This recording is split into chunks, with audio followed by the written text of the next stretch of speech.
hermosa, que es llevar el Evangelio a los niños en todo el mundo. Bueno, bienvenidos a todos. Como decía Viuto, hoy ha venido mucha gente nueva. Es un placer compartir este tiempo con todos vosotros. Ser bienvenidos. Y hoy empezamos nueva serie, una serie de predicaciones nueva basada en la epístola a Timoteo, la primera epístola que Pablo le escribe a Timoteo. Y la serie se titula El misterio de la piedad. Si podéis poner la diapositiva, los hermanos de diseño han hecho una portada bonita de la serie, y va a ser la que va a dar el seguimiento a la serie de predicaciones del misterio de la piedad. Así se titula la serie, el misterio de la piedad. La palabra misterio en la Biblia significa algo que ha sido oculto pero que ha sido revelado, que estaba oculto antes pero que ahora se ha manifestado a nosotros. Por lo tanto, es algo que podemos conocer, que se nos ha dado a conocer. Pero también la palabra misterio tiene una connotación de cosas, de alguna cosa que se escapa en cierta medida de nuestro entendimiento. Es decir, es algo que se nos ha revelado y que debemos conocer, pero al mismo tiempo que tiene ciertos elementos de misterio, de enigma, de un conocimiento limitado de ello. ¿Y cuál es ese misterio de la piedad? Pues Pablo, en el capítulo 3 de esta epístola, en el 16, versículo 16, dice que indiscutiblemente grande es el misterio de la piedad. ¿Y cuál es este misterio de la piedad? Dice que Dios fue manifestado en carne, justificado en el Espíritu, visto de los ángeles, predicado a los gentiles, creído en el mundo, recibido arriba en gloria. Iglesia, Dios existe y Dios se ha acercado a nosotros. El Hijo eterno de Dios se hizo hombre y se manifestó a nosotros. Él se acercó y nos mostró quién es para que le conozcamos. Y cuanto más le conozcamos, más le amemos. Y cuanto más le amemos, más le sirvamos. Eso es lo que significa piedad. Piedad significa una devoción activa. Significa un caminar con Dios, un vivir corandeo, delante de la presencia del Señor. Significa saber, entender a Dios presente en todo lo que hacemos. Es servir a Dios con devoción, es obedecer por amor, es vivir en Cristo y con Cristo. Eso es piedad, caminar con el Señor. Y es mi deseo y mi oración que esta serie de predicaciones nos impulse a una verdadera vida de piedad, que nos lleve a degustar ese misterio que es Cristo manifestado en carne, que nos lleve a una dulce experiencia de comunión, de común unión con el Señor, para llevarnos a vivir conforme a lo que decimos creer. Amén. Vamos a leer el primer capítulo de la epístola a Timoteo. Os voy a pedir un esfuerzo, que estemos atentos, que estemos con todos los sentidos puestos, porque esto es importante.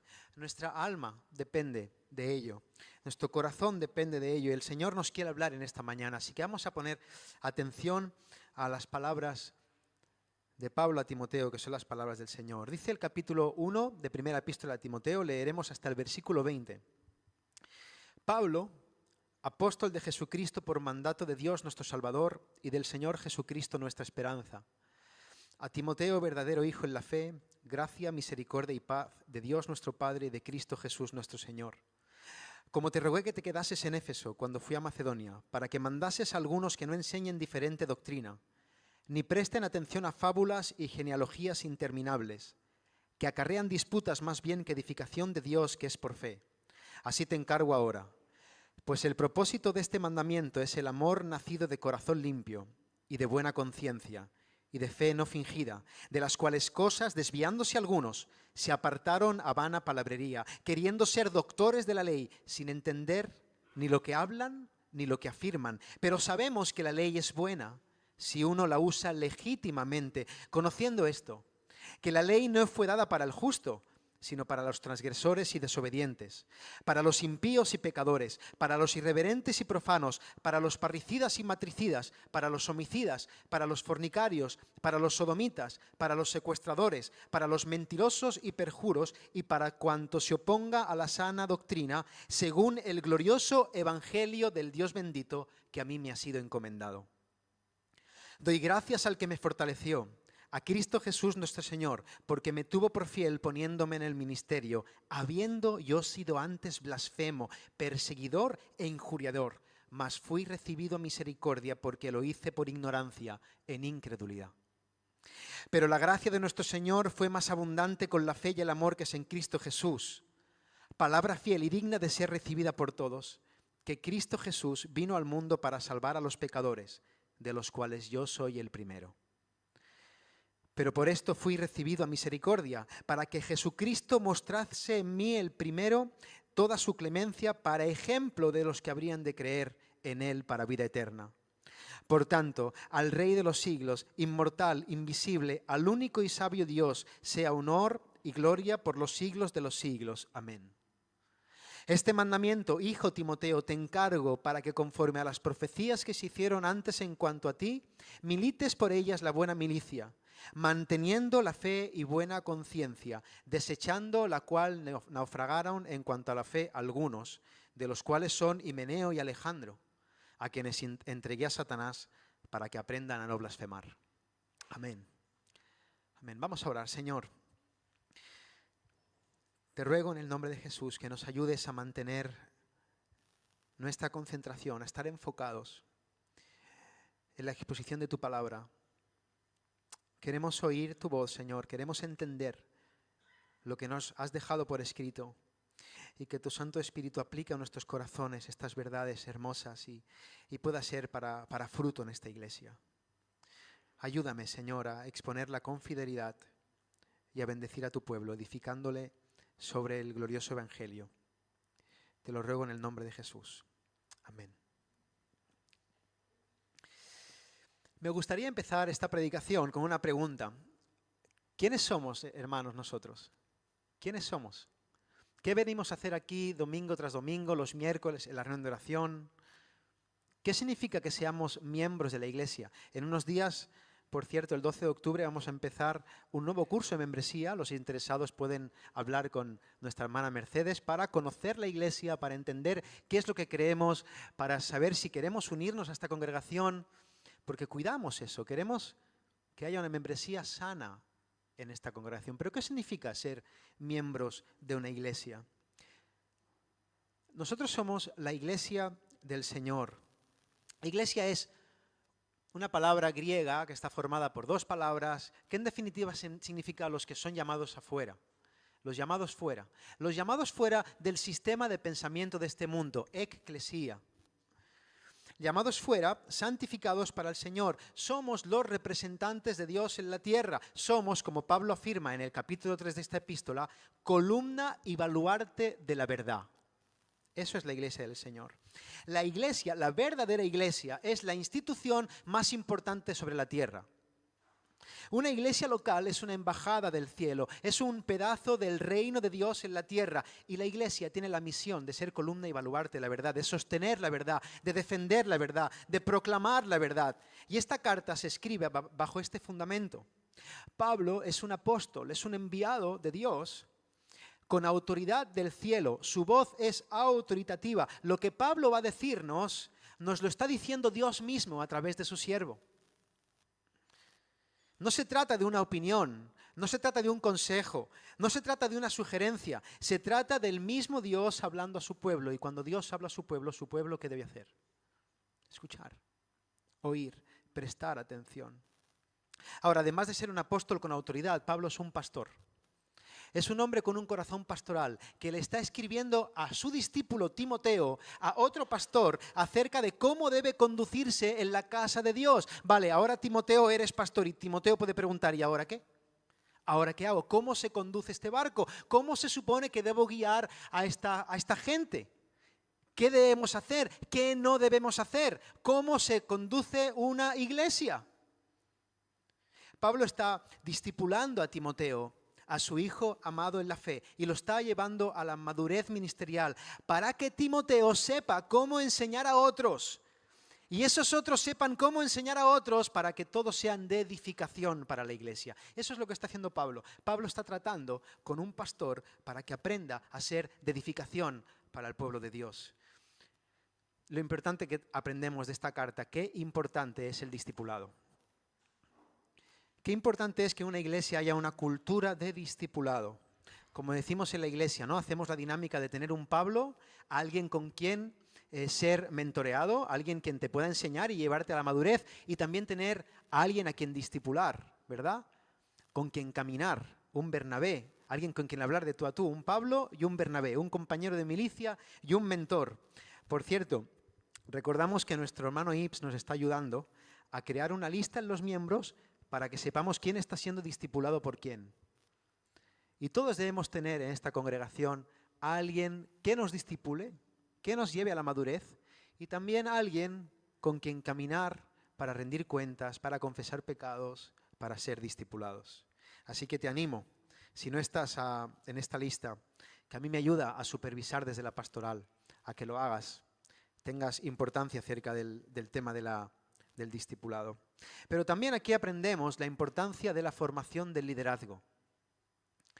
Una iglesia debe estar preocupada para que desde la propia iglesia, de forma espontánea, orgánica, de forma natural, surjan líderes, surjan pastores.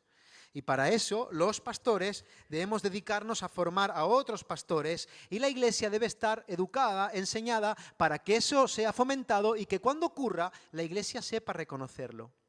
Por eso Pablo en el capítulo 3 habla de cómo deben ser los pastores, los diáconos, y lo veremos.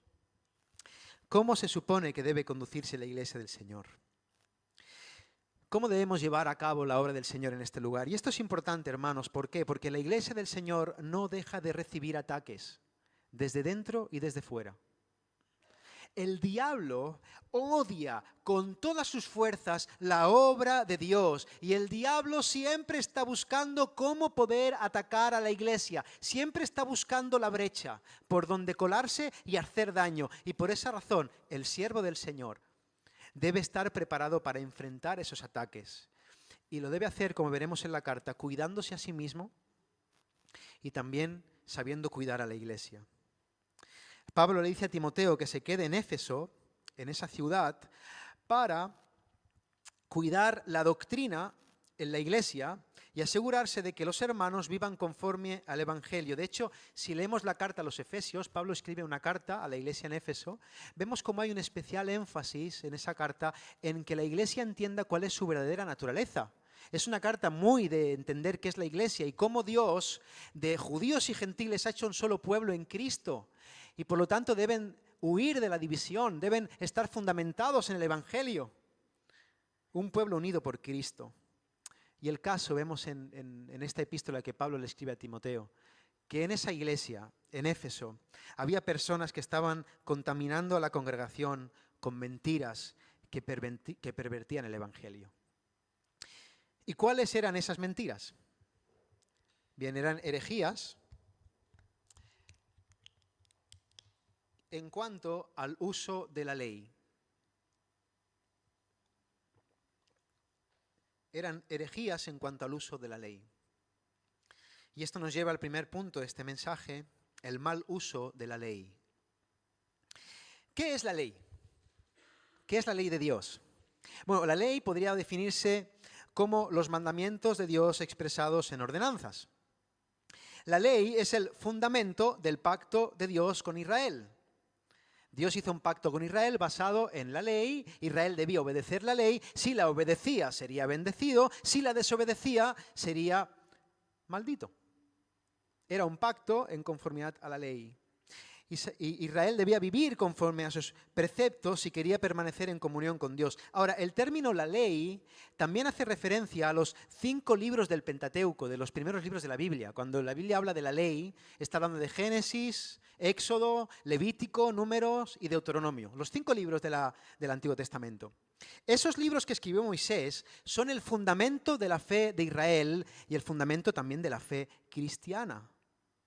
Y el caso es que en Israel siempre han habido maestros que han interpretado la ley, que también le llaman la Torá, la ley, los 5 libros del Pentateuco, y eso ha hecho que surjan en Israel, o que surgieran, un sinfín de interpretaciones disparatadas, basadas en fábulas, en cuentos, en suposiciones, en supersticiones. Hoy en día también lo podemos ver. De hecho, hay una moda muy peligrosa.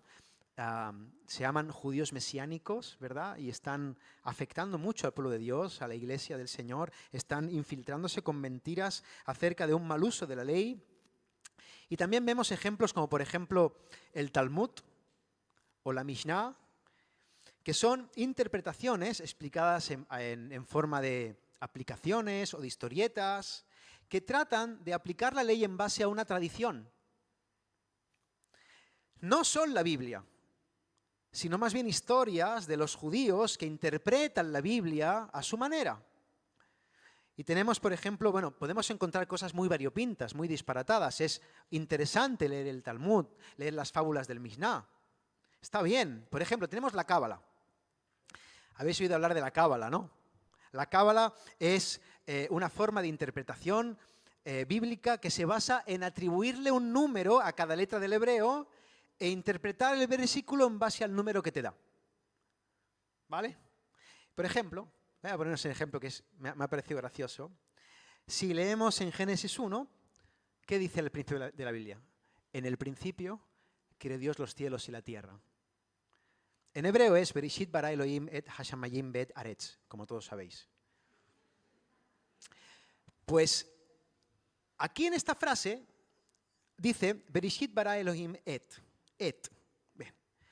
Como esta palabra et está formada por la primera letra del abecedario hebreo, que es Aleph, y la última letra del abecedario hebreo, que es Taf, los cabalistas dicen, esto es una clara alusión a que Dios lo ha creado todo de principio a fin. ¿Veis? Todos son invenciones, es muy aleatorio, cualquier interpretación vale, cualquier cosa está bien. Es buscar un argumento que los números cuadren, sumar y restar y tenemos una doctrina.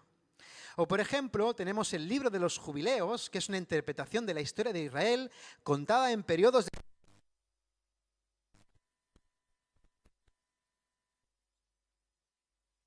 al cielo, realmente fue llevado al cielo para convertirse en un escriba celestial. ¿Por qué? Porque lo dicen ellos.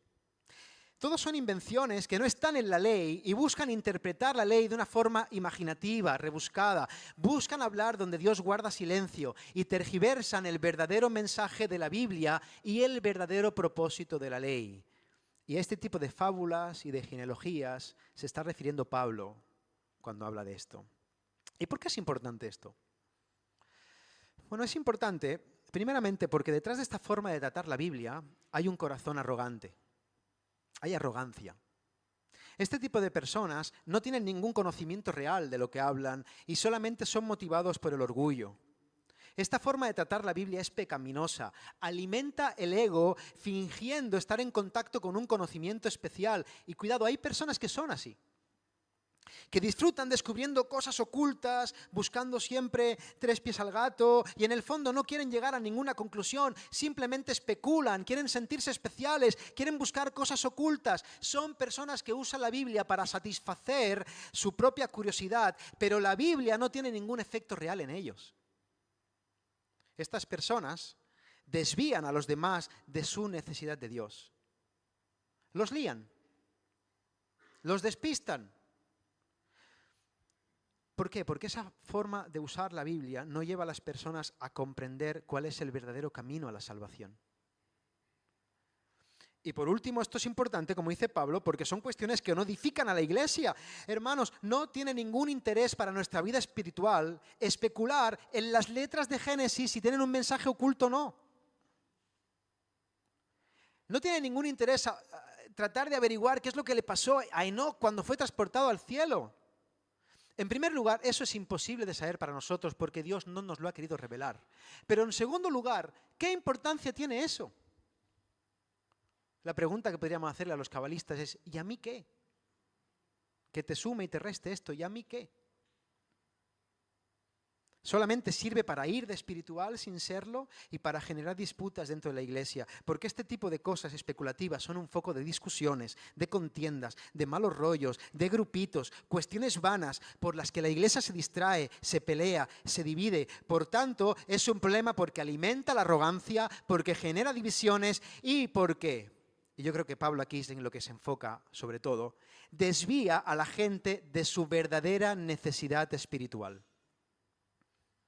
Y eso nos lleva al siguiente punto del mensaje, el segundo punto, que es el buen uso de la ley. Una vez entendemos qué es lo que estaba pasando, Pablo enfatiza que el problema no está en la ley. Esos falsos maestros no solamente estaban usando mal la ley, sino que estaban dejando de usarla correctamente. Y Pablo afirma que la ley es buena si se usa bien. El salmista dice, aparta de mí el camino de la mentira, y en tu misericordia concédeme tu ley. ¿Para qué sirve la ley? Bueno, en primer lugar, la ley sirve para mostrar nuestro pecado. La ley no es dada para el justo, aquel que se cree que está por encima, aquel que vive en la arrogancia de pensar que estar bien con Dios es tener un conocimiento superior y mirar a los demás por encima del hombro. Y yo creo, por ejemplo, hay algunos comentaristas que dicen eso y a mí me parece acertado. William Hendrickson dice eso, por ejemplo. Creo que aquí Pablo, usando de su costumbre en ser irónico, creo que aquí Pablo está siendo irónico. La ley no es dada para el justo. Se está refiriendo a esos maestros que se las daban de sabios usando mal la ley. La ley no sirve para eso, no es para el justo. La ley sirve para enseñarnos a todos que no somos justos, que no hay justo ni aun uno, que no hay quien entienda, que no hay quien busque a Dios. La ley, como dice Pablo, es dada para los transgresores y rebeldes, para los desobedientes a Dios y los pecadores, para quienes no consideran nada sagrado y que profanan lo que es santo, para quienes matan a su padre y a su madre o cometen otros homicidios. La ley es para los que cometen inmoralidades sexuales o para los que practican la homosexualidad, o dice aquí los traficantes de esclavos, los mentirosos, los que no cumplen sus promesas o los que hacen cualquier otra cosa que contradiga la sana enseñanza. Todo esto que enumera Pablo aquí es pecado, está mal, son cosas que Dios aborrece. Significa que merecemos el justo castigo de Dios cuando cometemos alguna de estas cosas. Está mal transgredir, está mal desobedecer. Hijos, está mal desobedecer a vuestros padres, está mal. Está mal rebelarnos contra la autoridad puesta por Dios. Está mal, siempre y cuando la autoridad no desobedezca a Dios. Está mal no vivir con fe, practicando el pecado sin querer cambiar. Está mal entregarse a todo tipo de pasiones. Está mal ser irreverente y no tener respeto por las cosas del Señor. Está mal maltratar a nuestros padres, despreciarlos, ningunearles. Está mal quitarle la vida a otra persona. Y eso aplica también a hablar mal de otra persona. Está mal murmurar. Está mal hablar mal de alguien creado a imagen de Dios. Contra Dios atentas. Está mal. Está mal hablar mal de las personas. Está mal criticar. Vigila tu lengua. Está mal tener relaciones sexuales fuera del matrimonio. Está mal. Está mal. Como dice John Piper, el sexo no es para el amor, el sexo es para el matrimonio. Está mal. Es pecado. La ira de Dios está sobre los que fornican. Está mal. Está mal la sodomía, está mal. La homosexualidad es pecado. Y no podemos normalizarlo ni aceptarlo. Y cuidado, quiero abrir aquí un punto. La homosexualidad no es una condición genética, es una decisión de conducta. Está mal. Es algo que se escoge y es pecado contra Dios. Está mal mentir. Decir mentira está mal. No cumplir tus promesas está mal. Jurar en falso está mal. No hablar verdad está mal. Un cristiano siempre debe hablar verdad. Está mal no hacerlo.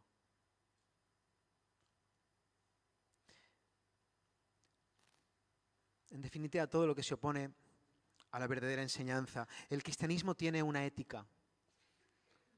Hay una moral objetiva. Hay un bien y un mal. Y el cristiano debe seguir el bien. Y aquí Pablo habla de algunos pecados, pero no es una lista exhaustiva. Hay muchos otros pecados. Y la ley nos dice que estas cosas están mal. Y cuando nosotros las hacemos, la ley nos acusa y entonces somos declarados culpables delante de Dios. Y ahora os pregunto, delante del Señor, ¿quién de nosotros no es culpable en al menos uno de estos pecados?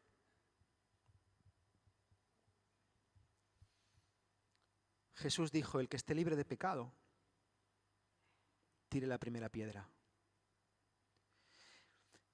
Ninguno de nosotros, me atrevo a afirmar delante del Señor, con la palabra de Dios en la mano, que ninguno de los que estamos aquí somos dignos para tirar ninguna piedra. Todos somos pecadores y la ley nos lo muestra. Pablo dice, ¿qué pues diremos? ¿La ley es pecado? Porque la ley todo el día está hablando de pecado, de pecado. Dice, no, en ninguna manera.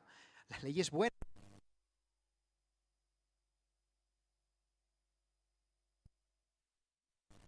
Yo sé que soy pecador porque la ley me confronta. Pero la ley no sirve solamente para mostrarnos nuestro pecado. Sirve también para mostrarnos nuestra necesidad de Cristo y para llevarnos hacia Él. La ley es una maestra, dice Pablo, que nos hace entender nuestra perdición y nos conduce hacia el único que puede salvarnos. Por eso Pablo dice, palabra fiel y digna de ser recibida por todos, que Cristo Jesús vino al mundo a salvar a los pecadores. Mira, la ley no tiene la intención final de condenarte. La ley no tiene la intención final de avergonzarte y dejarte ahí en la estacada, sino que tiene la intención de mostrarte tu necesidad de ser salvo. Salvo de la justa ira de Dios por tus pecados, salvo para una verdadera vida eterna en comunión con Dios, salvo para ser liberado del pecado y poder andar en vida nueva. Y por esa razón, dice Pablo, nos podemos abrazar a ese misterio de la piedad. Por esa razón, Dios Hijo fue manifestado en carne. Jesús se hizo hombre y cumplió con toda la ley a la perfección. Desde que nació hasta que murió, Él nunca pecó, nunca hubo engaño en su boca. Él es el único que realmente podía tirar piedras y no lo hizo. Él es el único que podía pararse delante de Dios y decir, heme aquí, soy justo, he hecho tu voluntad, he cumplido con tu ley. No hay nada, no hay mancha ni arruga en ninguna cosa de mi vida. Él es el único que nunca pecó, que nunca hizo nada indebido. Y Él, por amor, se entregó por nosotros, para que nosotros podamos tener salvación por medio de la fe en su obra. Amén.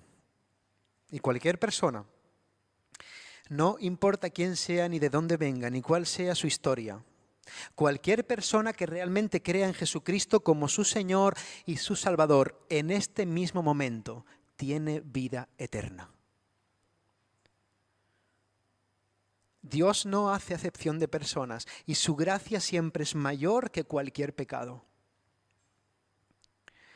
Por horrible que sea tu condición, la palabra dice, el Señor promete que si vienes a Cristo en arrepentimiento y fe, Dios te garantiza que tienes el perdón de todos tus pecados y tienes la vida eterna.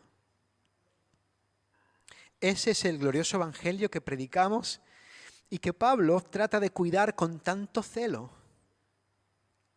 De hecho, Pablo mismo se pone como ejemplo de esto. Él dice de sí mismo que antes de conocer a Cristo, o más bien de ser conocido por Él, Pablo dice que él era un blasfemo, que él era un perseguidor, que era un injuriador. Pablo era un fariseo, un maestro de la ley, un hombre al que probablemente le encantaban las fábulas de las que hemos hablado antes y especulaba y estaba todo el día estudiando estas cosas y le encantaba entender la ley desde esos puntos de vista. Pablo, vemos en la palabra claramente que era un arrogante, que quería ser un maestro de la ley, pero realmente no entendía nada acerca de Dios, ni de su plan, ni de su corazón. Estaba lejos del Señor.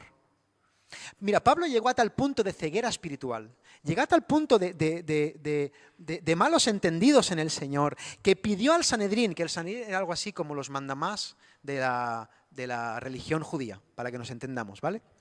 Llegó a pedirle al liderazgo de esa religión judía, en Jerusalén, ir a otra ciudad, fijaros el punto, dejadme ir a otra ciudad para perseguir a la iglesia, para perseguir a los discípulos de ese tal Jesús.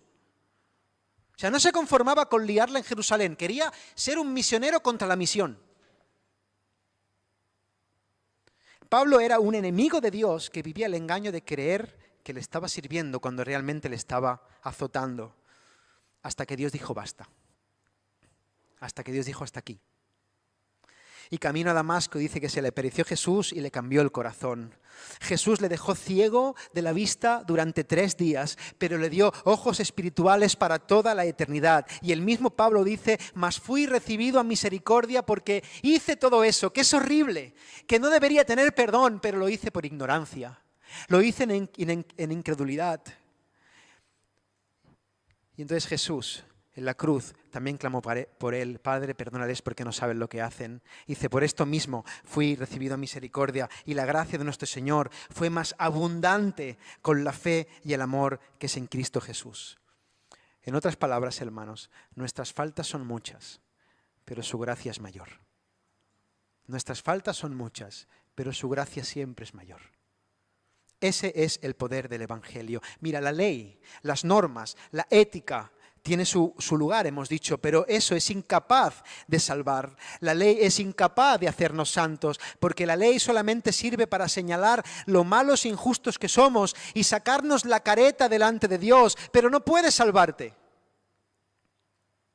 Es el poder de la gracia, hermanos, es el amor de Cristo, es el perdón de Dios lo que conquista nuestro corazón. Es solamente por Cristo y en Cristo que podemos ser transformados desde lo más profundo de nuestro ser. Es el Evangelio lo que hace que Pablo antes era un perseguidor de la iglesia, pero la gracia de Dios operó en él para convertirlo en un apóstol de Jesucristo.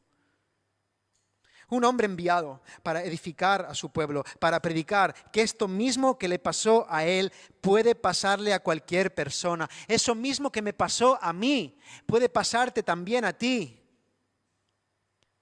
Así que deja de huir de Dios. Deja de posponerlo. Deja de querer relacionarte con Dios y con su iglesia por medio de cumplir con normas, por medio de aparentar ser una buena persona. Mira, eso no salva. Eso no santifica, eso no transforma. Eso solamente te va a llevar a un agobio insoportable, a querer aparentar ser alguien que no eres. Pero ven ahora a Jesús. Vuélvete de tus pecados y confía en Él, confía en sus promesas. Y serás salvo para vida nueva.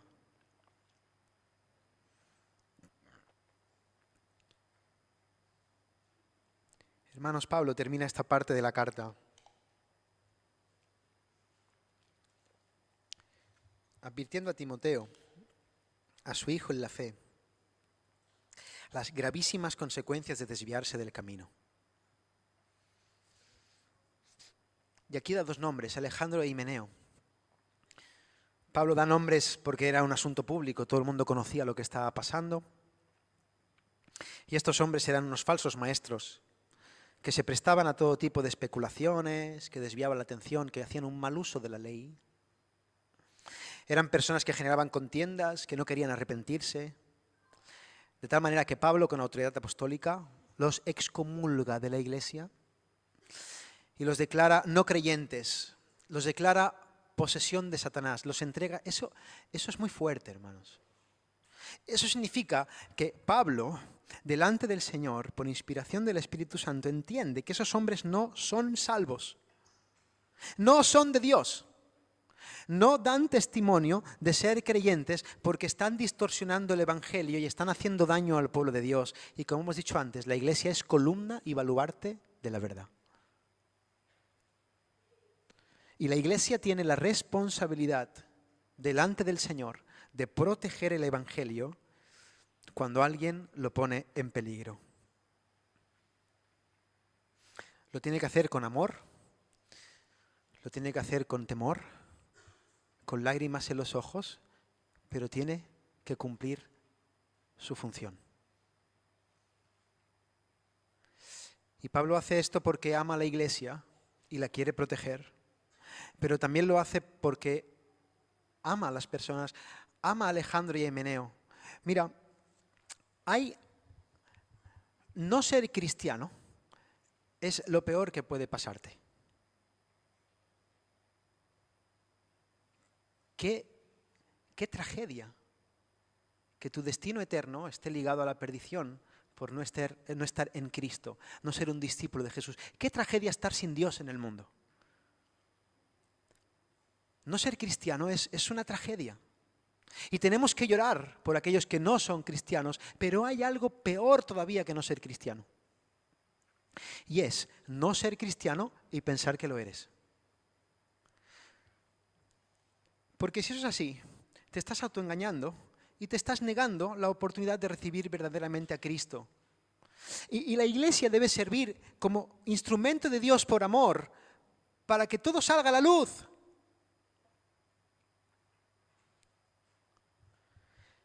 La disciplina eclesiástica es una forma de amor que cuida el alma de las personas y protege el Evangelio. Amamos a las personas, amamos el Evangelio y por eso somos responsables en este asunto. La Iglesia tiene esta responsabilidad. Hermanos, tengamos cuidado de nuestras almas. Hermano, no te desvíes del camino. No olvides cuál es tu vocación como representante de Dios en la tierra. Sirve al Señor. Edifica la Iglesia. Pon tus dones al servicio siendo fiel al Evangelio. No prestes atención a interpretaciones modernas, a fábulas, a cuentos de hadas. Déjate de historias, es mucho más sencillo. Huye del pecado.